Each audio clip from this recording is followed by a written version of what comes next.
Terima kasih. Assalamualaikum warahmatullahi wabarakatuh. Ya, kalau kita mengingat mereview pertemuan kemarin, Bapak membahas mengenai sistem ekonomi tradisional dan sistem ekonomi komando. Untuk pertemuan kali ini, Bapak akan membahas dua sistem ekonomi. Yang pertama itu sistem ekonomi pasar atau liberal. Yang kedua, sistem ekonomi campuran. Garis besar dalam sistem ekonomi pasar atau liberal ini kebalikan dari sistem ekonomi komando, di mana dalam sistem ekonomi pasar ini pemerintah ataupun negara hanya mengawasi saja, tidak menentukan harga, sumber daya, produksi, tidak ikut campur dalam sistem ekonomi pasar atau liberal ini. Itu adalah sedikit gambaran tentang sistem ekonomi pasar atau liberal. Selanjutnya, sistem ekonomi pasar atau liberal ini memiliki ciri-ciri, salah satunya itu adalah semua sumber produksi dikuasai oleh masyarakat. Semuanya dikuasai oleh masyarakat tanpa campur tangan pemerintah. Strip, maksud saya, pemerintah di sini hanya untuk mengawasi, tidak untuk menentukan bahwa PT A harus membuat kain ini, PT B harus membuat ini, tidak seperti itu. Yang kedua, semua kegiatan ekonomi yang dilakukan bertujuan untuk mendapatkan keuntungan.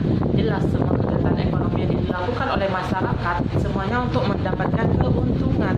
Berbeda halnya dengan ekonomi tradisional. Kalau kita review tentang ekonomi tradisional, di mana dalam ekonomi tradisional masih sistem kekeluargaan, tidak mencari keuntungan. Akan tetapi dalam sistem ekonomi di pasar atau liberal ini, semua individu berlomba-lomba dan semua individu bertujuan untuk mendapatkan sebuah keuntungan.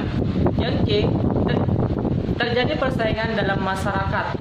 Jelas terjadi persaingan karena antara individu pertama, individu kedua, mereka saling-saling untuk mendapatkan yang terbaik di masyarakat, supaya masyarakat itu membeli produk yang kita jual, yang dijual oleh setiap orang, istilahnya gitu. Yang D, timbul dua golongan dalam masyarakat. Yang pertama, orang yang bekerja dan orang yang mempekerjakan.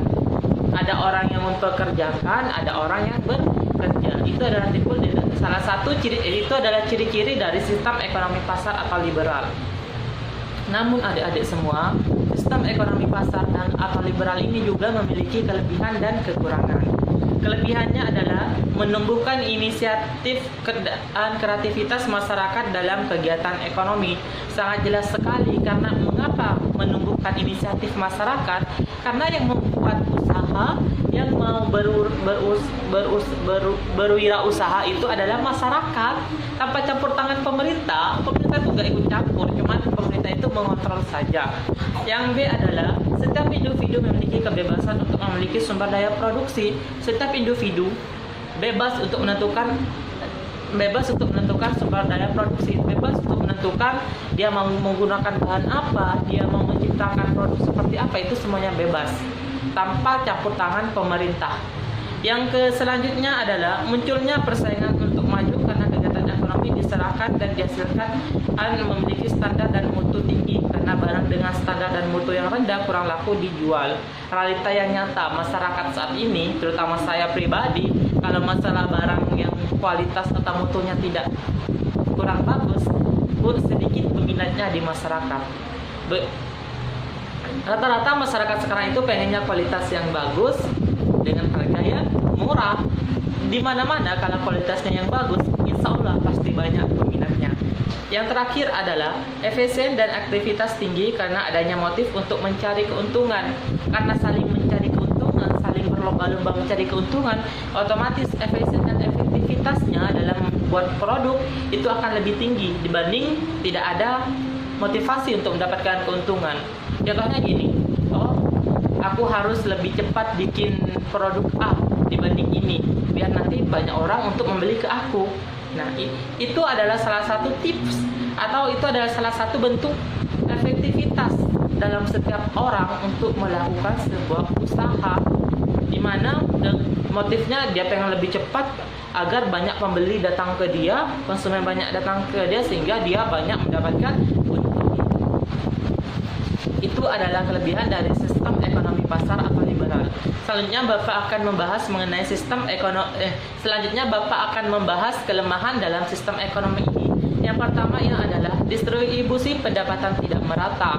Jelas tidak merata dalam pendapatan setiap individu, setiap orang berwirausaha. Karena apa? Karena mereka saling berlomba-lomba mendapatkan keuntungan. Ini mendapatkan yang A pengen mendapatkan keuntungan, yang B pengen mendapatkan keuntungan. Mereka semenarik mungkin untuk menarik perhatian dari pelanggan. Akan tetapi pelanggan bisa mikir, oh yang A ini ada diskonnya 30%, ya wes aku mau beli yang A. Sehingga yang B karena tidak memiliki diskon dan masih kalah dengan yang A, yang B kekurangan ataupun distribusi pendapatannya tidak sama dengan yang A.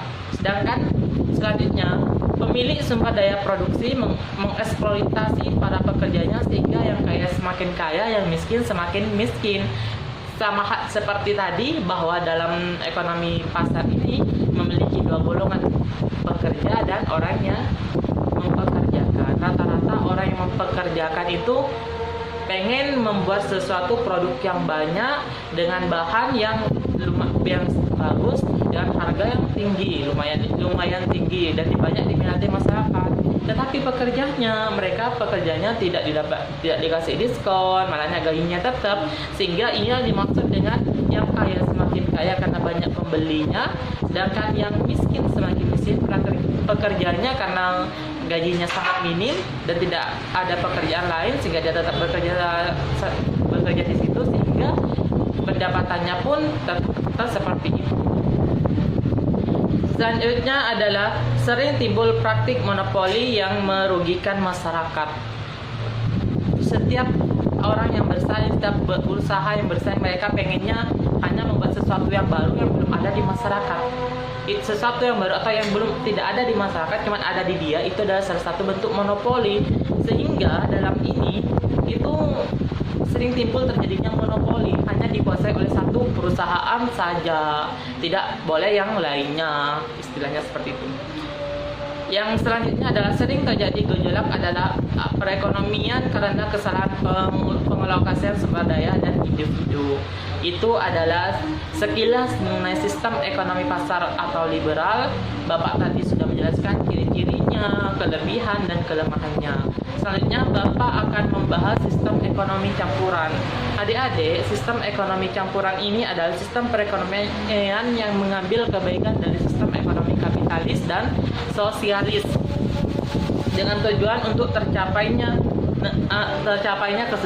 kesejahteraan dalam sebuah negara. Adapun beberapa cara yang biasanya digunakan oleh pemerintah dalam tindakannya. Yang pertama adalah pengeluaran barang dan jasa dilakukan oleh pemerintah digunakan untuk operasional dan dalam hal tertentu dilakukan untuk mendistribusikan pendapatan. Yang B, dalam penarikan pajak, pemerintah menerapkan pajak progresif sehingga semakin besar kekayaan seseorang, semakin besar pula pajak yang dibayarkan. Ini adalah pajak ditentukan oleh kekayaannya. Apabila A, B ada dua orang, si A dan si B ini, di mana si B ini memiliki kekayaan yang sangat kaya lah, bisa kita bilang sultan, sedangkan si A ini orangnya pas-pasan ataupun tidak punya, sehingga dalam penentukan pajak progresif ini yang kaya ataupun yang mempunyai harta berlebihan itu akan dikenakan pajak lebih tinggi daripada orang di si A yang masih kekurangan uang ataupun kekurangan kebutuhannya masih kurang, istilahnya seperti itu. Yang C, pemerintah memberikan subsidi pada pihak-pihak yang membutuhkan sehingga masalah kemiskinan dan distribusi pendapatan dapat terselesaikan. Pemerintah memberikan subsidi sangat jelas sekali dalam saat ini COVID-19. Pemerintah memberikan subsidi ini bagi masyarakat, yaitu berupa token listrik secara gratis dan banyak lagi subsidi yang diberikan oleh pemerintah kepada masyarakatnya. Itu adalah sekilas mengenai sistem perekonomian campuran, dan Bapak sudah menjelaskan sistem perekonomian. Yang pertama sistem perekonomian pasar atau liberal, di mana dalam sistem ekonomi pasar atau liberal ini sistemnya kebalikan dari sistem ekonomi komando. Sedangkan sistem ekonomi campuran ini adalah sistemnya itu kebaikan dari sistem ekonomi kapitalis dan sosialis. Itu adalah garis besar dalam pembahasan kali ini. Mungkin hanya itu yang bisa Bapak sampaikan. Bapak akhiri sampai saat ini. Semoga corona cepat berakhir biar kita bisa cepat-cepat berjumpa sebelum masa PLP Bapak habis ya. Kurang lebihnya mohon maaf. Wassalamualaikum warahmatullahi wabarakatuh. Terima kasih.